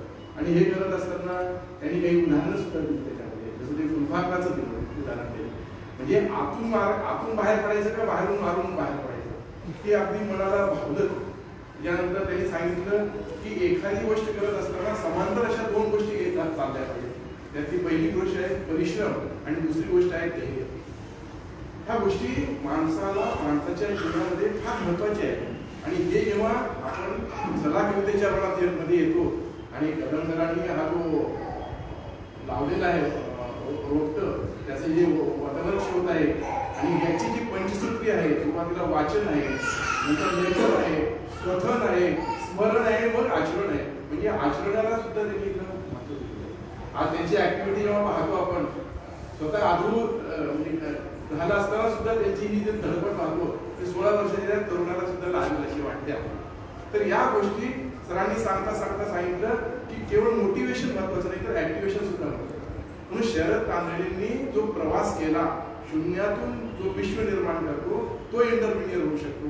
ही जी त्यांची जी भाषा, खरं ते कदाचित त्यांची जी प्रोनाऊन्सिएशन जे आहेत त्यांचा परिचय नसल्यामुळं ते म्हणजे कानडी भाषिक आपण एवढं असून सुद्धा त्यांनी मराठी भाषेमध्ये एवढं अस्खलितपणे त्यांनी हा डोळा मांडला, आपल्यासमोर ठेवला. त्यांना सॅल्यूट आहे. आणि भविष्यामध्ये त्यांनी म्हणजे माझी पहिलीच प्रयोग आहे असं म्हटल्यासारखं वाटलं. पण भविष्यामध्ये तुम्ही पुन्हा आमच्या वाचक संवादामध्ये यावं आणि हा 235 नंतरच्या प्रत्येक संवादामध्ये तुमचं पार्टिसिपेशन असावं. तुम्ही तुमचं कुटुंब सुद्धा इथं यावं आणि उत्तीर्णांना हा आनंद वारंवार मिळत हवा. पुढच्या वेळेस तुम्ही आणखीन एखादं पुष्प घ्या आणि त्याच्यावरती आम्हाला पुन्हा हे अमृत पाजवण्याचा प्रयत्न करा. आणि सर्वांच्या वतीने मी तुमचे आभार मानतो. थँक्यू. धन्यवाद. धन्यवाद सर. या ठिकाणी या संवादाला लाईव्ह ऐकत असणारे साहित्य क्षेत्रातले गणमान्य व्यक्ती आदरणीय प्रसादजी जालनापूरकर आहेत, आदरणीय ऋषिकेशजी देशमुख आहेत, उमेश मोहिते आहेत, सचिन वसंत पाटील सांगलीहून लाईव्ह आहेत, शशी पवार देखील या ठिकाणी या कार्यक्रमाला पाहायला आलेले, जया इगे हे देखील नाव खूप मोठं आहे. अशा अनेक साहित्यिक देखील हा कार्यक्रम घरी बसून ऐकायला लागलेले आहेत. आणि हे आपल्या सगळ्यांचं ऐकणं, इथल्या स्थानिक लोकांची कार्यक्रमातली उपस्थिती, हे म्हणजे आमच्या या वाचक संवादाचं इंधन आहे. जोपर्यंत हा इंधन चालू राहील तोपर्यंत हा वाचक संवाद निश्चितच चालू राहणार आहे. आणि काळ बदलतोय तसं आपणही बदलायला शिकलं पाहिजे. या चुकीनं आम्ही थोडं बदलत चाललेलो आहोत. आपला कार्यक्रम छोटेखानी होत होता, तो आता मोठ्या स्वरूपात व्हायला लागला. आजपर्यंत एकाच ठिकाणी कार्यक्रम व्हायचा, तो आता लाईव्ह व्हायला लागलेला आहे. आणि आता मी आपल्याला सांगू इच्छितोय, याच्यानंतर इथून पुढे कार्यक्रमाला उपस्थित राहणाऱ्या प्रत्येकाला एक प्रमाणपत्र आम्ही देणार आहोत. आणि हे प्रमाणपत्र आपल्याला ईमेलद्वारे आपल्याला पाठवलं जाईल. यासाठी आपला ईमेल आम्हाला देणं अत्यंत महत्त्वाचं आहे. उपस्थिती नोंदवत असताना ईमेल द्या. लाईव्ह पाहणाऱ्याने देखील आपला ईमेल कमेंट्स मध्ये दिला तर आपल्याला त्या ईमेलच्या माध्यमातून आपल्याला आम्ही प्रमाणपत्र, प्रत्येक कार्यक्रमाचं उपस्थिती पत्रक, आपण या कार्यक्रमाला उपस्थित राहून कार्यक्रमाची शोभा वाढवला, ज्ञान ग्रहण केला आणि ज्ञान वाढवण्यासाठी आपण आम्हाला सहकार्य केला, या संदर्भाने आपल्याला हा प्रमाणपत्र दिलं जाईल. ज्यांच्याकडे ईमेल नाही त्यांनाही आम्ही नाराज करणार नाही. त्यांच्या मोबाईलवरती या कार्यक्रमाला उपस्थित असल्याचा मेसेज याच्या पुढच्या कार्यक्रमापासून आम्ही आपल्याला देणार आहोत. पण अट एकच आहे, इथं उपस्थित असणं किंवा लाईव्ह असणं हे गरजेचं आहे. आपण लाईव्ह नसताना दुसऱ्याच्या मेलवरती किंवा दुसऱ्याच्या नंबरवरती हे काही आम्ही देऊ शकणार नाहीये.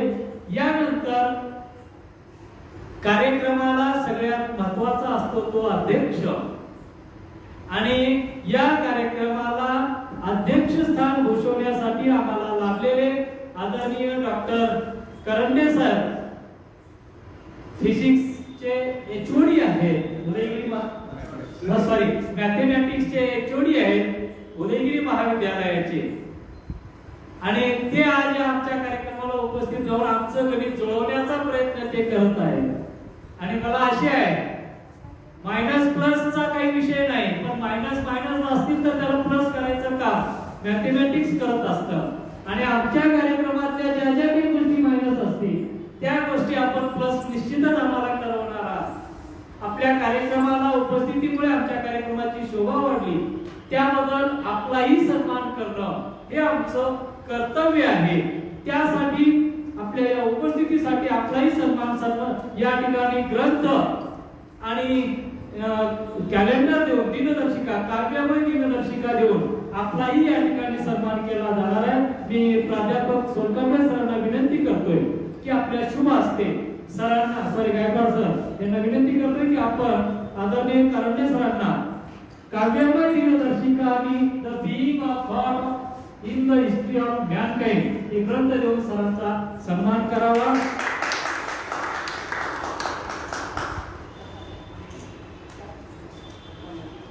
खूप खूप धन्यवाद. आणि या कार्यक्रमाचा अध्यक्षीय समारोप करण्याची विनंती मी आदरणीय प्राध्यापक डॉक्टर करंडे सरांना करतोय की आपण या कार्यक्रमाचा अध्यक्षीय समारोप करावा.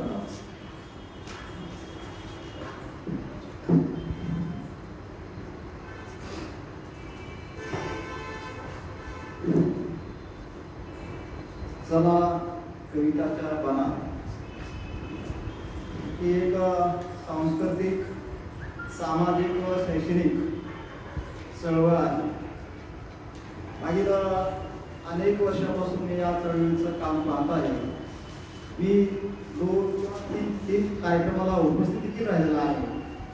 एक खूप चांगला वाचक संवाद या चळवळीच्या माध्यमातून राबविला जातो.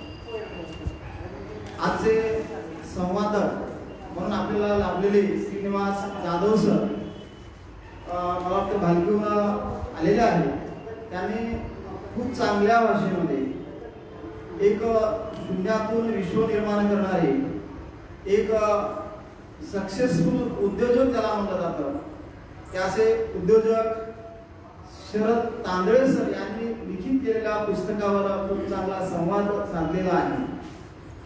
सरांनी काही 2-3 उदाहरणांनी सांगितलेले आताच त्याचा उल्लेख नडगीकर सरांनी केलेला आहेच की फुलपाखरू मधला बाहेर पडणं आणि बाहेरून मध्ये पडणे या सक्सेसफुल कशामध्ये आहे ते खरंच तो उदाहरण जे आहे त्या उदाहरणावर आपण काहीतरी बोध घेतला पाहिजे.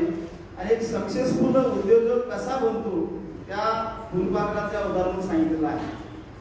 त्याने त्या पुस्तकातल्या पहिल्या युनिटचं त्याने एक नाव सांगितलं होतं रॅट रेस. ते म्हणजे तो पहिला युनिट जो आहे त्याने वाचन सांगत असताना त्या युनिटचं नाव सांगितलं. म्हणजे उद्योजक म्हणजे त्या उदाहरणावरून उद्योजकांनी किंवा उद्योजक तयार स्वतःला ज्यांना उद्योजक व्हायचं आहे त्यांनी त्या फर्स्ट युनिटवरून काहीतरी बोध घेतला पाहिजे असं त्या सारांशावरून दिसण्यात आलं. जाधव सरांनी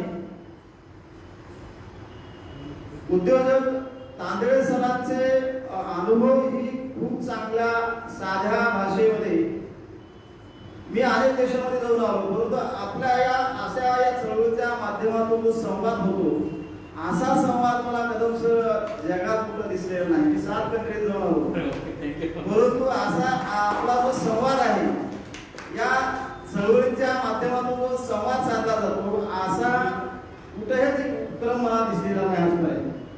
जे असा उपक्रम हा आपल्या भारतामध्ये आपल्या उदगीर शहरामध्ये बघतो असतो. मला या चळवळीचा काही शब्द पाहिले मी सकाळीच की वाचन, लेखन, स्मरण, कथन आणि आचरण. पण या शब्दावरून मला थोडस म्हणजे कथेशी संबंधित आपली चळवळ होती का, फक्त कविताच्या संबंधीमध्ये वरचं जर नाव पाहिलं चला कवितेच्या भारामध्ये, तर मला असं वाटायचं की फक्त कवीशी संबंध आपली चळवळ आहे का फक्त साहित्यकाच्या संबंधित चळवळ आहे का, पण त्याच्या पलीकडे जाऊन अनेक अंगाला छेदून जाणारी आपली चळवळ आहे. त्याच्यामध्ये सायन्सचा भाग आलेला आहे. बरेच व्याख्यान आपल्या सायन्सवर बोलणारे ऐकलेले आहेत. गणित विषयावर वैदिक माध्यमांवर व्याख्यान झालेले आहेत आपल्या चळवळीच्या माध्यमातून. आणि आजचा जो आपला विषय आहे तो खूप महत्वाचा होता. एक उद्योजक म्हणजे शून्यातून विश्व कसा निर्माण केला एका उद्योजकाने, याचे आपण आपल्या विद्यार्थ्यांना त्याचा काहीतरी फायदा होईल या फेसबुकच्या माध्यमातून अनेक विद्यार्थ्याला जॉईन झालेले असतील. माझा तर विचार होता की आमच्या विद्यार्थ्यांना आज घेऊन यावं व्याख्यानाला, परंतु या कोरोनाच्या काळामध्ये गर्दी करणं हे थोडंसं म्हणजे चुकीचं होईल म्हणून मी माझ्या विद्यार्थ्याला सांगितलं नाही. पण पुढच्या काळामध्ये असा जर उपक्रम राबविला तर आम्ही आमच्या कॉलेजचे देखील विद्यार्थी या कार्यक्रमाला घेऊन या आपली परमिशन घेऊ, पण आपली परमिशन घेतल्याशिवाय. आणि कदम सरचं मी अनेक वर्षापासून तळमळ पाहतोय. खरंच चळवळ आणि तळवळ म्हणजे दोन शब्द म्हणजे जोपासण्यासारखे आहे. चळवळ राबविणारे तळमळ करणारे कदम सर आहे आणि आज त्यांच्या पायाला दुखापत असताना देखील ते पळून ते म्हणजे हा उपक्रम चांगल्या प्रकारे सक्सेसफुल केला आहे. त्याबद्दल मी त्यांचं खरंच कौतुक करतो आणि त्यांचं अभिनंदनही करतो. या ठिकाणी उपस्थित असलेले आमचे मित्र माने सर आहेत, डॉक्टर मंदावाड सर आहेत. कालच मला आमचे मित्र आमचे शेजारी गोपाळ पाटील सरांनी मला कल्पना दिली की आपल्याला या कार्यक्रमाला अध्यक्ष म्हणून यायचं आहे. कुणाचा कार्यक्रम आहे तर कदम सरचा कार्यक्रम आल्यानंतर काही अडचण नाही सर, मी केव्हाही कदम सरसाठी, कारण त्याची तळमळ मी पाहिलेली आहे. त्या तळमळीला केव्हाही मी धावून येणार आहे. कुठलीही मदत असू द्या माझ्या परीने मी करायला तयार आहे. मॅडमचं नाव जरी माहित नसलं तरी मॅडमचं देखील मी पण मी फेसबुकच्या माध्यमातून थोडंसं त्यांचे उपक्रम पाहिलेले आहे. आज जरी मी नाव सांगू शकलो नसलं तरी या ठिकाणी बरेच चळवळ काम करणारे लोक उपस्थित आहेत. सर आपलं देखील अभिनंदन कौतुक करतो मी. आणि जाधव सरांनी खूप चांगल्या पद्धतीने साध्या भाषेमध्ये या आजच्या या पुस्तकाचं संवाद आपल्या सर्वांसमोर ठेवलेला आहे. त्यांचंही मी अभिनंदन करतो. आणि मला या कार्यक्रमाला उपस्थित राहण्यासाठी आपण निमंत्रित केला त्याबद्दल आपल्या सर्व संयोजकांचे आभार व्यक्त करतो. आणि मी कदम सर आणि सर्व संयोजकांचे परमिशन घेऊन तर थांबतो. जय हिंद. धन्यवाद सर. मी पहिल्यांदा सांगू इच्छितो हा कार्यक्रम मनत कदमचा एकट्याचा नाही. सर आपल्याला आश्चर्य वाटेल, कोरोनाच्या काळात हा कार्यक्रम बंद होता.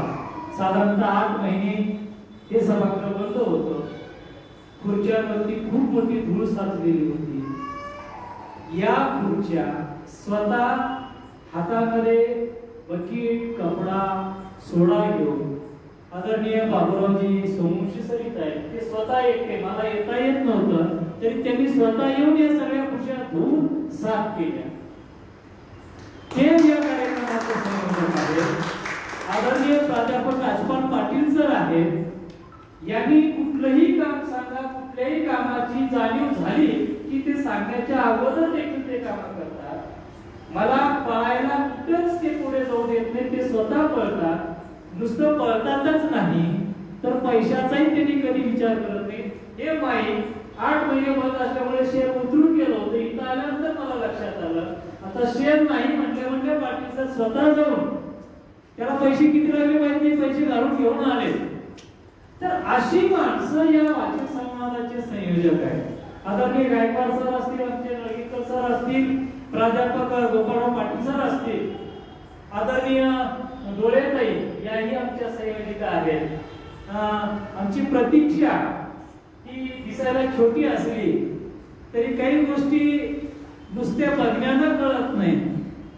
त्याच्या कामाच्या त्या व्यापावरून, त्या कामाच्या व्याप्तीवरून त्या माणसाचं मोठेपण कळत असतं. प्रतीक्षा ही राज्यस्तरावर गाजलेली विद्यार्थिनी आहे. वक्तृत्वामध्ये, वाचनामध्ये, लिहिण्यामध्ये खूप मोठी हुशार विद्यार्थिनी, तीही या वाचक समाजाची संयोजिका आहे. अशी अनेक माणसं या वाचक समाजाचे संयोजक आहेत. म्हणून हा कार्यक्रम इथपर्यंत झालेला आहे. दुसरी गोष्ट, या वाचक समाजामध्ये उपस्थितीसाठी आमचा आग्रह नवोदितांसाठीचा जास्तीचा आहे. नवतरुणांनी या कार्यक्रमामध्ये जास्तीची उपस्थिती लावावी म्हणून आम्ही दर वर्षाला युवती व्याख्यानमाला आणि युवक व्याख्यानमाला घेतो, ज्याच्यामध्ये फक्त विद्यार्थ्यांनाच बोलायला देतो आपण. एवढंच नाही, या वाचन संवादामध्ये सातत्यानं लहानांना बोलण्याची संधी देत असतो. कधी संचलन असेल, कधी आभार असेल, कधी प्रास्ताविक असेल, कधी परिचय असेल, जे काही असेल ते त्यांना बोलायला त्याची आम्ही संधी देत असतो. याशिवाय आपण म्हणलात की हा कवितेचा वर्ग म्हणजे केवळ कवितेचाच आहे असं नाही. आम्ही गणिताची कार्यशाळा घेतली होती, कथालेखनाची कार्यशाळा घेतलेली होती. आम्ही विज्ञान दिन साजरा करतो. विज्ञानावरचे अनेक आपल्याला माहिती आहे, पंडित डॉक्टर पंडित विद्यासागर कुरमुर सर या ठिकाणी संवादाला येऊन गेलेले आहेत.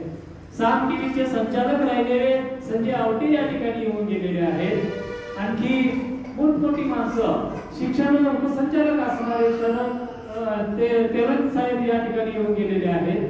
मोठी माणसं येऊन गेलेले. आता कोरोनाच्या काळामध्ये राम बोराडे सरांनी संवाद साधलेला आहे, डॉक्टर सदानंद गोरेंनी संवाद साधलेला आहे, जयंत नारळीकरांचा आमचा संपर्क झाला, संवाद झाला. पण त्यांचं म्हणणं होतं की तुम्ही तुमच्या घरी, मी माझ्या घरी आणि इथून लाईव्ह द्या. पण माझा आग्रह असा आहे त्यांना प्रत्यक्षात ऐकवायचा. मी हट्ट धरला त्यांच्या समोर. त्यांनी 3 महिन्यानंतर बोलू असा शब्द दिलेला आहे. आशा आहे तेही आपल्याकडे येतील. आदरणीय गणेश देवी आपल्याकडे येणार आहे. त्याची तारीख ठरलेली होती, पण कोरोनामुळे ती रद्द करावी लागली. उद्या मार्च मध्ये पंढरपूरच्या एक मोठ्या साहित्यिका आदरणीय प्राध्यापिका रुद्रभाते ताई आहेत, कदाचित आपल्याला परिचय असेल. उद्याच्या 1 मार्चला त्या आहेत. त्याच्यानंतर पुढच्या 15 मार्चला आपल्या इथं उपजिल्हाधिकारी असणारे, आता ते विभागीय स्तरावर म्हणजे जिल्हा लेवलला जे निवासी जिल्हाधिकारी म्हणून आता आहेत, ते आदरणीय लोखंडे साहेब स्वतः पुस्तकावर बोलायला येणार आहे. 15 मार्चला ते आहेत.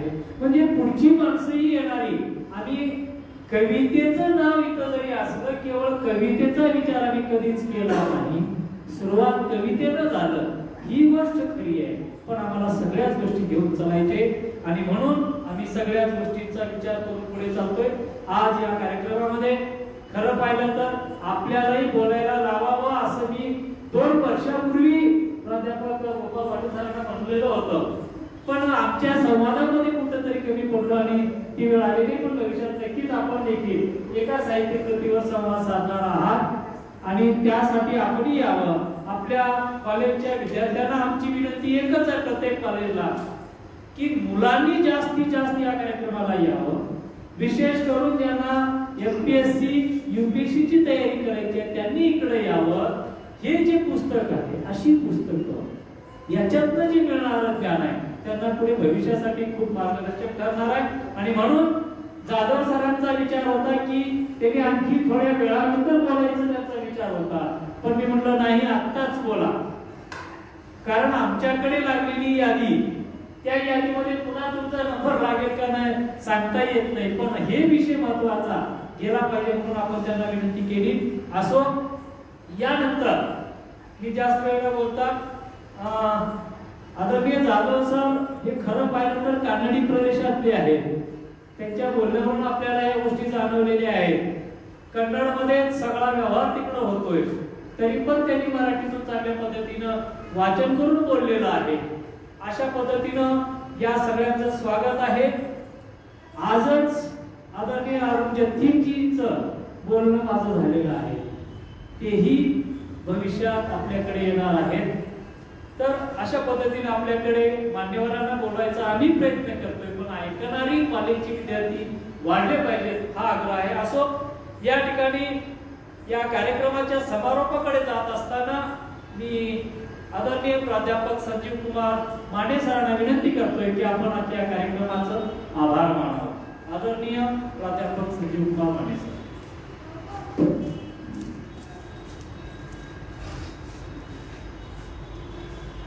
सन्माननीय व्यासपीठावर उपस्थित आजच्या 235व्या वाचक संवाद या कार्यक्रमाचे अध्यक्ष आमचे गुरुवर्य आमचे मार्गदर्शक, आमचे आधारस्तंभ डॉक्टर भालचंद्र करंडे सर, तसेच आजच्या या 235 वाचक संवादाचे संवादक श्री श्रीनिवास जाधव सर, त्याचबरोबर अतिशय उत्कृष्ट पद्धतीने सूत्रसंचालन करणारे अनंत कदम सर आणि उपस्थित सर्व रसिक श्रोते हो. फुलांचे हार कशाला, आभाराचे भार कशाला, एकमेकांच्या हृदयात राहू या हृदयाला दार कशाला. परंतु भारतीय संस्कृतीचा एक अविभाज्य घटक म्हणून येणाऱ्याचं स्वागत आणि जाणाऱ्याचा निरोप यासोबतच उपस्थितांचे सर्वांचे आभार मानणे हे सुद्धा या संयोजकांचे एक आद्य कर्तव्य म्हणून मी आपणासमोर आभार व्यक्त करण्यासाठी इथे उभा आहे. तर सर्वप्रथम आजच्या कार्यक्रमाचे अध्यक्ष म्हणून अध्यक्षस्थान भूषवणारे आमचे मार्गदर्शक डॉक्टर भालचंद्र करंडे सर यांनी या कार्यक्रमास उपस्थित राहून अध्यक्षस्थान भूषवलं आणि या कार्यक्रमाची शोभा वाढवली. त्याबद्दल मी सर्वप्रथम डॉक्टर भालचंद्र करंडे सरांचे इथे आभार व्यक्त करतो. आणि यानंतर अतिशय साध्या, सोप्या आणि रसाळ भाषेमध्ये श्रीनिवास जाधव यांनी द एंटरप्रिनर या पुस्तकातील आशय आपल्या सर्वांच्या समोर मांडला. त्या साहित्यकृतीची आपणास ओळख करून दिली. त्याबद्दल त्यांचेही मी या ठिकाणी मनपूर्वक आभार व्यक्त करतो. अंध विद्यार्थी आणि त्याचबरोबर तिथे उपस्थित अंध विद्यार्थ्यांनी सर्वप्रथम जे स्वागत गीत गाऊन किंवा सुरुवातीच्या कार्यक्रमाची रूपरेखा आखून सर्वांना जे मंत्रमुग्ध केलं त्याबद्दल त्यांचेही या ठिकाणी मी मनपूर्वक आभार व्यक्त करतो.